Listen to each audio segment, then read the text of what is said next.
Welcome to Taking Care of Business on Koerner Radio, News Talk 1180 for the best in Saturday Talk Radio at 1 o'clock and on 1230 KGEO at 10 o'clock Saturday, and for the best in Wednesday Talk Radio on 1410 KERI on Wednesday at 1 o'clock. Your host is Clay Koerner, and I'm Marty Pay, and behind the big board is the man who keeps this thing alive, Greg Held. Hey, Clay, great show last week with Kathy Abernathy talking about the propositions. It was really good. I'm so pissed off today, though, about what's going on around this country with this president that I can't even remember what we talked about last week. And, I'll tell you what, in the second half, we're going to have Mick Leeson. Let's talk about that with Mick, because with Mick's background, even though he's running for supervisor, I think that might be something we can talk to Mick about a little He bit. knows a little about the military and what went on in Benghazi. And Yeah. We need to find out the truth and not be kept lied to by this president. Incredible. I mean, yeah, it reminds me a little bit of Somalia, which This reminds me of Rudy screwed up. Salas's lies. Yeah, we're going to talk about that in the first half, too. But going back to Kathy Abernathy real quick, if any of our listeners want to find out about the propositions, check out our website, check out Facebook, Clay and Marty Show, Kathy Abernathy, and you can see the show we had last week. Or check out Facebook, because Kathy's posted the propositions and we reposted it. So we've got a list of where we stand on the propositions. There was no disagreement between you and I and Kathy on any of them. And the biggie is Prop 32. Don't believe the lies. You want to vote yes on Prop 32. Well, the other biggie's 30. We want to vote no on 30. Well, but the thing about 32 is we want to rein in Sacramento, and the only way we're going to be able to do it, in this democratic state of ours, is to stop the unions and the corporations from donating to political campaigns. True. So another way we can do it is by putting good people in Sacramento, and we have a good person in the office in the studio right now. Pedro Rios, running for the 32nd Assembly District. Pedro, welcome to Taking Care of Business. Good morning, Clay, and thank you for having me on your show today. So I'm very happy to be here this morning, and so good morning to all of our listeners out there today. It's a pleasure having you here. 13 days outside of the election? Something like that? 11, 12, somewhere in there. Yeah, it's close. Mm-hmm. It's close. Very close. Yeah. So you've had a real fun last couple weeks. Yes, it's been challenging. And I'm very happy that the media has picked up on the very deceptive ads that Rudy has been doing on us. He started attacking since August the 1st. His first attack was, that I was against veterans, and that's very wrong, because unlike him, I served this country. I served my state. I served 8 years in the California Army National Guard. And I was always ready to go to war had I been called to go to war. Mm-hmm. And so how can I be against the veterans when I myself, even though I did not attend or go to combat, I am a veteran. I was discharged honorably from the Army National Guard. I received the Army Achievement Medal Award. And so that was one of the first attacks. And then obviously the second one with the misleading attacks on the alcohol. That was an incident that took place 18 years ago when I was working my way through college, a cashier. It was a sting operation, and they sent in this gal, the Delano PD, that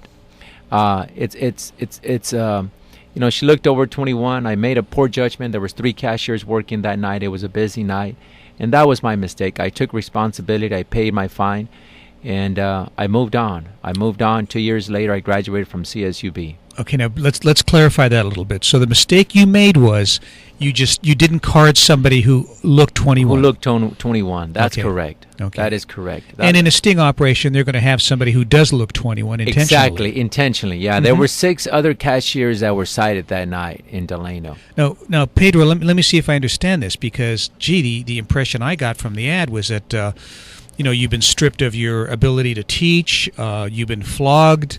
They're probably going to have you hanging by thumb screws, all because of this thing that happened fairly recently. So this is all a lie? This is all a lie. It is very deceptive. I have never had my teaching credentials revoked or my administrative credential revoked. It's clean, and people can actually go on the California Teaching Credentialing Office and verify it online. Mm-hmm. And people that have called me, they have done so, and so I have never had my credentials touched or revoked. I went on to 2 years after this, I graduated from CSUB, and I went on to be a successful teacher at Wasco High. Mm-hmm. And I've had a track record of 13 years as a teacher, touching students' lives, both as a vice principal and a teacher at Wasco High, and then a teacher with at-risk youth with the San Joaquin County Office of Education in the Arlimar School District.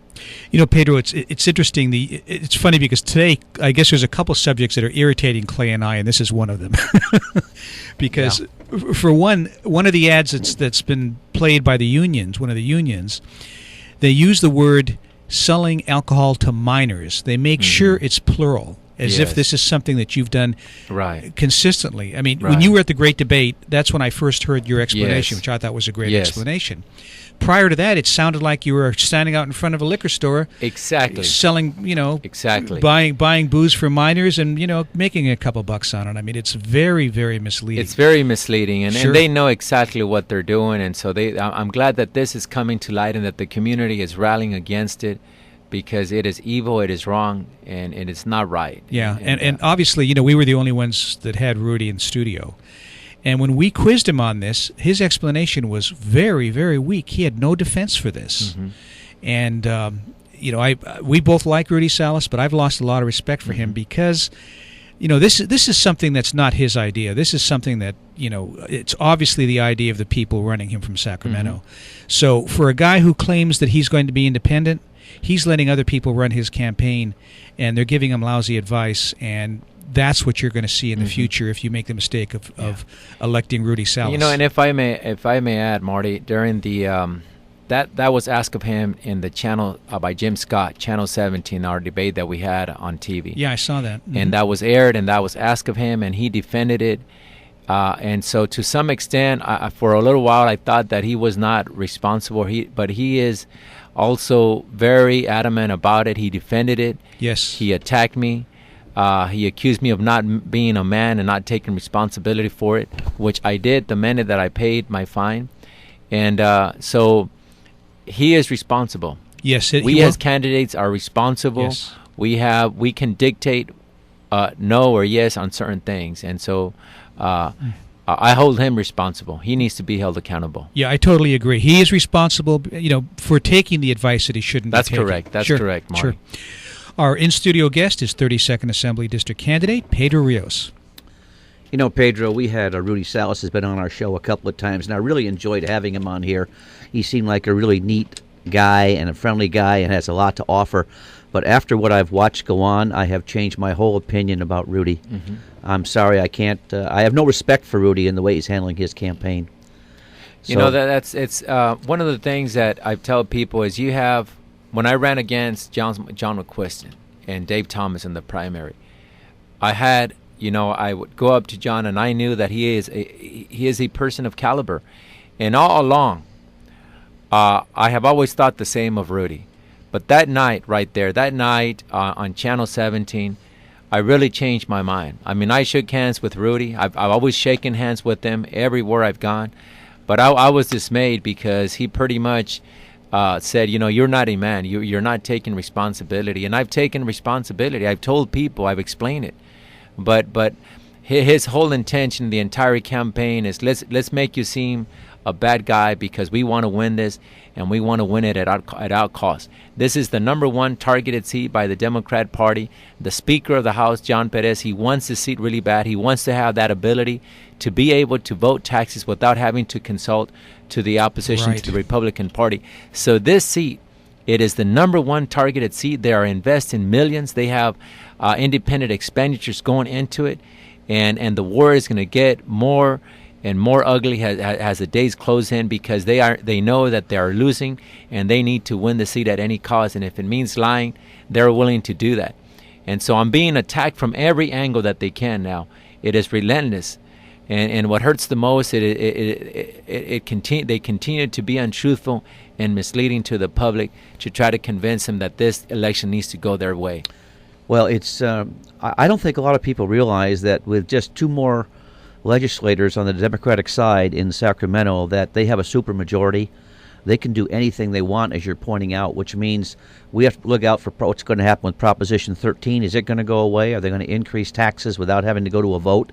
And it really becomes important to have people like yourself and Shannon Grove up there to keep the legislature honest and keep them from running over the general public.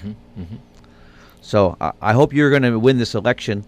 with everything that's been going on, I'm a little concerned. Yeah, we're working very hard, and one of the things that I tell people that I have is I have a lot of faith, and I think eventually good will prevail evil. No question about it. And we usually do not make endorsements, but we have formally endorsed you and our next guest. I thank you, Marty and Clay. I thank you so much for that. Well, Pedro, there's to me there's no question about it, and the ad just solidified it in my mind, because when I had Rudy sitting in that chair and the way he looked at me, he knew he couldn't defend that ad, but yet he had one of his handlers here, and the handler afterwards had a few choice words for him that we noticed, and he's, like you say, he's not his own man, and that's a shame, unfortunately. When we come back, let's talk a little bit more about what you're going to do in Sacramento once you get there. Very good. We'll be back in a moment on Taking Care of Business on Koerner Radio, News Talk 1180.